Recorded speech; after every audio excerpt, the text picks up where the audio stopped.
welcome back to the Driftless Homestead. You know, I got a couple projects going on. One, I've got to rebuild the back end of this house. I'm also doing some supports underneath it. But before that, I'm trying to get this van squared away so I can use it for work. Just a quick update on where I'm at with that. I'll show you a little bit of footage today as I'm going. Not too much because it won't be that interesting. I'll just be cutting styrofoam and putting it in the holes, explaining to you how I'm going to finish that off. But right now, let me show you where I am with the floor. So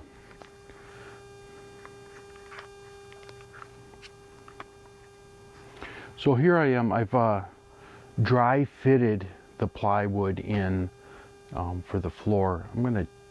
I left that little piece hanging off here because I wasn't quite sure whether I wanted to finish it like that and make a little lockable door for it, or if I wanted to come off of it.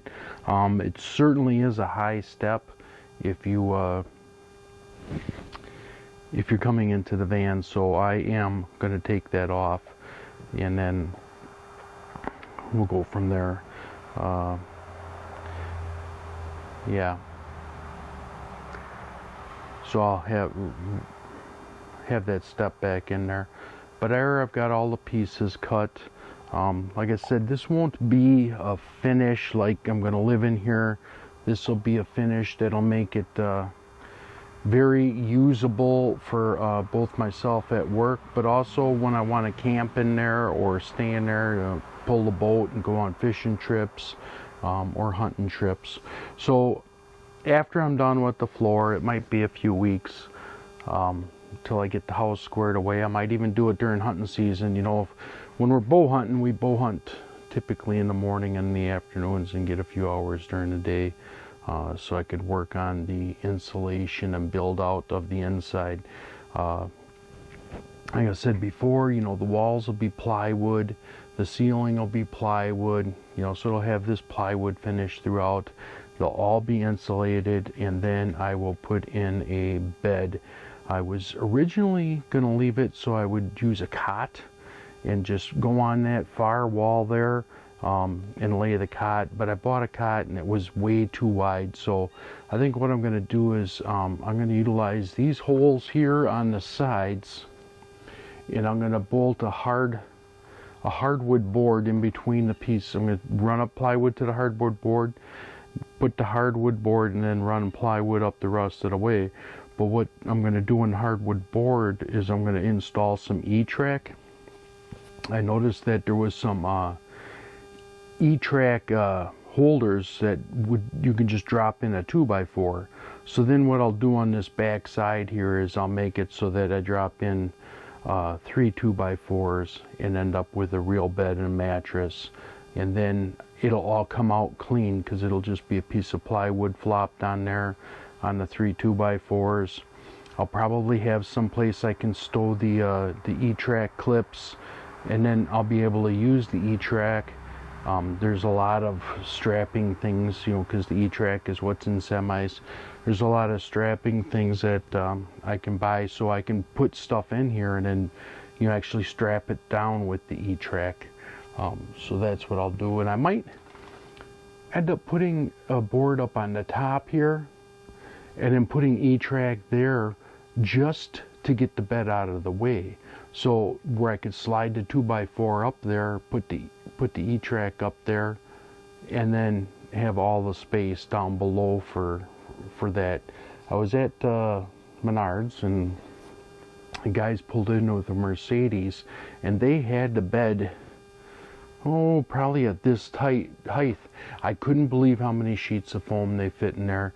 They put in probably 10 sheets of foam below the bed and 15 sheets of foam above the bed. You know, so it really doesn't get in the way that way when you have that free flowing, and you could do a lot more stuff with your van as a truck, you know. So that's where I'm at with this. Alright, so you'll see my 2x2 grid that I laid out here. I just simply cut it and glued it down. I got a 1/2 inch plywood, so you know I can go with bigger gaps that I'll screw the plywood down to.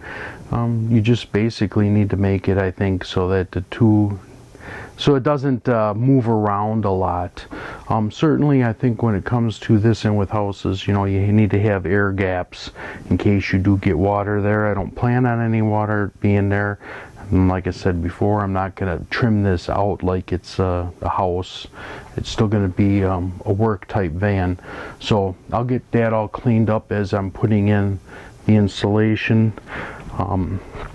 With the 2x2s in between the metal ribs, you get basically 1 1/4 inch. I'm using 1 inch polyiso there. It's used polyiso, so some of the sections are a little bit different. Like I said before, you know, I'm not quite sure what all those holes are for, so I was kind of leery about covering them up, so I did not. So when we look at some of the holes and gaps up front, I'll come back in with the spray foam and I'll just give it a quick spray foam, leave it sit for a little while, and then I'll trim the foam off.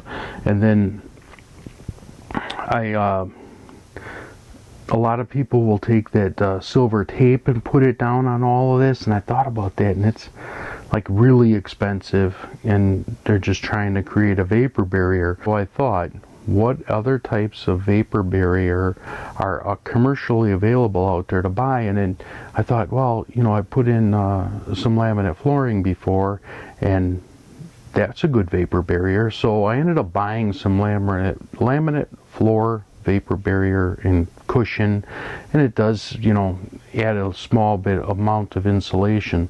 So after I'm done with the polyiso, I'm going to stretch that the foam vapor barrier down for laminate floors, and I might, I don't know yet, you know, just tack it down in a couple of spots with a quick staple, then just drop the floor on top of there.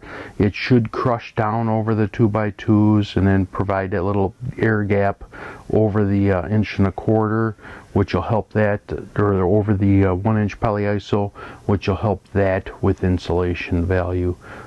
So here's where we're at, and that's where we're going.